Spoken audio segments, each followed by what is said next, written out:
Hooray for Hollywood! Hello there, Stan the Movie Man with your WIMZ.com movie review.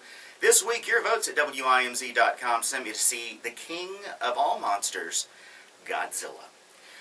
It stars Aaron Taylor Johnson, Elizabeth Olsen, Bryan Cranston, Ken Watanabe, and more. It is the story, of course, of the title character, Godzilla, and how he is awakened when two other monsters come to life and show themselves.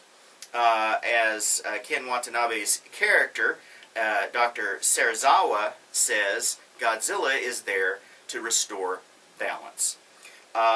There's also some family drama between the characters of Ford Brody, played by Aaron Taylor Johnson, and his father in the film, Joe Brody, played by Bryan Cranston.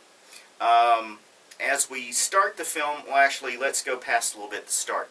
Aaron Taylor Johnson's character is in the military and has just got home after 14 months overseas.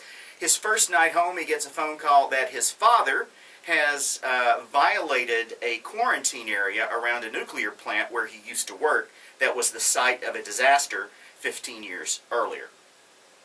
That is also where Cranston's character's wife, Juliette Binoche, dies.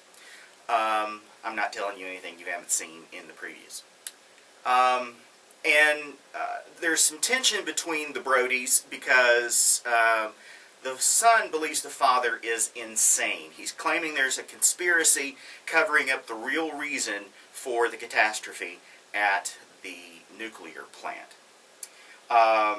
Meanwhile, at the same time, Dr. Serizawa is called to the Philippines, where he goes into a cavern and discovers that a giant fossilized skeleton has been found. It's massive, and it appears that there is a couple of egg sacs there.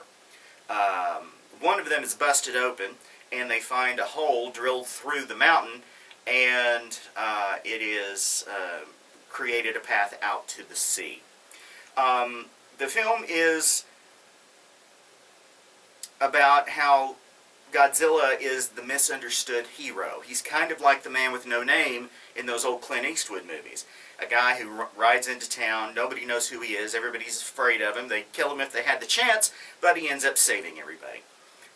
That's kind of the story pattern in Godzilla. Godzilla is here, as Serizawa says, to restore balance. There's a lot of the family drama being the focus of this film. When the action finally kicks in, which is fairly late in the film, we get just a brief glimpse or two at Godzilla and these other monsters. And the film could really have used more muto-on-muto action and a little less of the family drama. However, I suppose if that were the case, it would be criticized for just focusing on the special effects and not the humans. And the special effects are fantastic. This film looks amazing. Even though it's very, very dark most of the time when you see Godzilla or the other monsters, what you can see looks very, very real. Now, there were a couple of places where it looked a little flat and maybe unfinished, but at the same time, there are plenty of other places where the destruction of the buildings that you see and the movement of the monsters all looks very, very good. As an action film, it's pretty good. Again, I could have used a little more monster-on-monster action. Do not waste your money on the 3D. It's a conversion, and it's hardly noticeable, so save yourself the money and the eye strain. Just see the 2D. You'll be much better off. While it's got a little too much human parts of this story and not quite enough monsters, I enjoyed Godzilla quite a bit. I'm giving it 4 guitars. Go to WIMZ.com to read my complete review, as well as to vote on the movie that I'll see next time.